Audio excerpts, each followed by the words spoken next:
October 3rd. Hostilities have been going on around the world between the United States, China, Russia, and all their allies.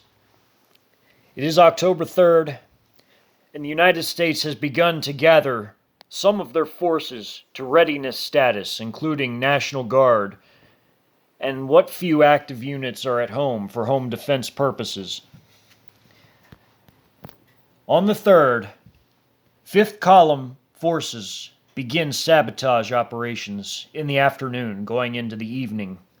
And then they send the signal, the muster signal, to all Trojan Horse shock forces inside the country, which have been there for many, many years, along with all their equipment and logistics, gear, vehicles.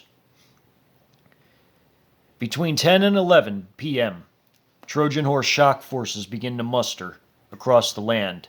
Meanwhile, the U.S. National Guard, in some areas across the nation, have only assembled roughly 80% of their men, mostly less. Such units in the Virginia area include the Virginia 29th Infantry Division, the Virginia 224th Aviation Regiment, and of course, in the north, U.S. forces in the National Capital Region mostly only had available to them the 704th Military Intelligence Brigade of the active duty Army. Upon mustering all their forces, the Trojans await their order to go for all strategic objectives which they are stationed very close to on CCP regime-owned properties. When 5th Column and their proxies had completed their operations, after the signal had been given, after the Trojans had gotten their vehicles out of storage in CCP warehouses, barns, farms, every place the CCP owned, the mechanics looked the vehicles over, pre-maintenance services and checks were done, fuel was topped off, as was ammunition, the men did their accountability formations and mission briefings before breaking out. After midnight, major fighting began. Aviation assets earmarked for the invasion, such as PLAAF, VVS, which is the Russian Air Force, and many other coalition Air Force members, began to fly sorties and air combat patrols as the Trojans simultaneously broke out and began to attack strategic areas and settlements and roads. In the National Capital Region, the massive PLA 31st Group Army began their preliminary assaults within the first 12 hours around the capital and to the east of it. They seized Annapolis with their 86th Motorized Infantry Division, which is an amphibious division, and captured this Army Reserve base and captured cities in the Middle Peninsula here in Maryland, as well as a naval installation, before crossing into Maryland on the Delmarva Peninsula from the Middle Peninsula of Maryland.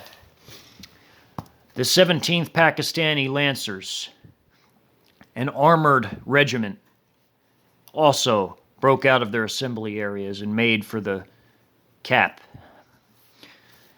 As aviation forces, huge Russian and PLAAF aviation elements began their preliminary bombardments, Klub-Ks between the hours of 2 a.m.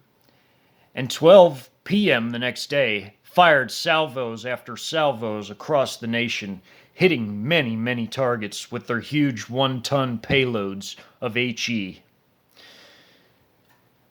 Massive, massive air raids were conducted on some cities and other strategic areas. The Americans were confused as around midnight, anti-satellite weapons tracking all their satellites, and a massive cyber attack coordinated simultaneously with this crippled all military networks, crippled the internet, and crippled the grid. In the center of Virginia, the huge 58th Combined Arms Army began clearing and conducting battles against armed civilian groups, clusters together, and also conducting the Battle of Richmond-Petersburg, which will be explored in a later video. On the coast, externals, made up by the 3rd and 2nd People's Liberation Army Navy Marine Brigades, began their assaults to support the Trojans inland, such as this 50th PAP Light Armored Division. The PAP 85th Brigade began to battle civilians in the Winchester and Front Royal area, and even some from West Virginia from around Harper's Ferry came down to assist as they were close by.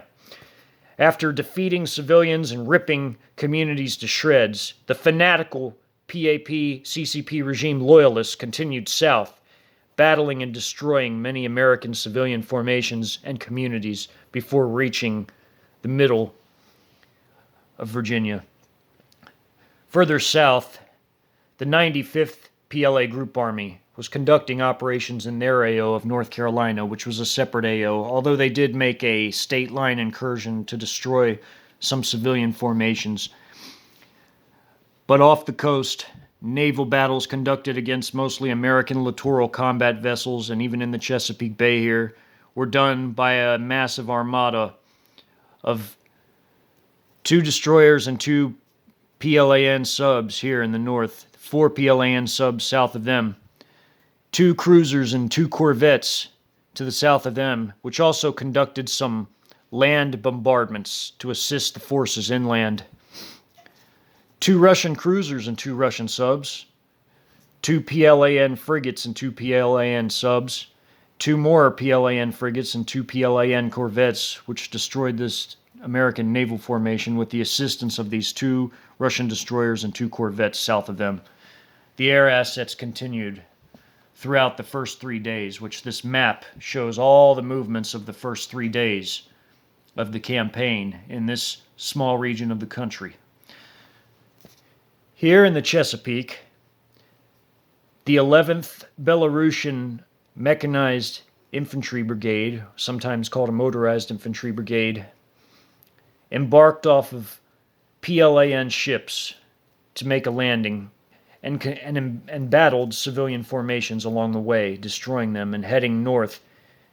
By the end of the first day, they were engaging American paramilitary, the F to the B to the I, and Marines combined here at Quantico. And they captured Suitland before continuing more into Maryland and into the Cap region to assist PLA units and Pakistani units already busy capturing the capital by 12 hours in. On the coast, the 50th PAP Light Armored Division was busy subduing the coast, making it possible for the PLAN Marines to go further inland to assist other operations.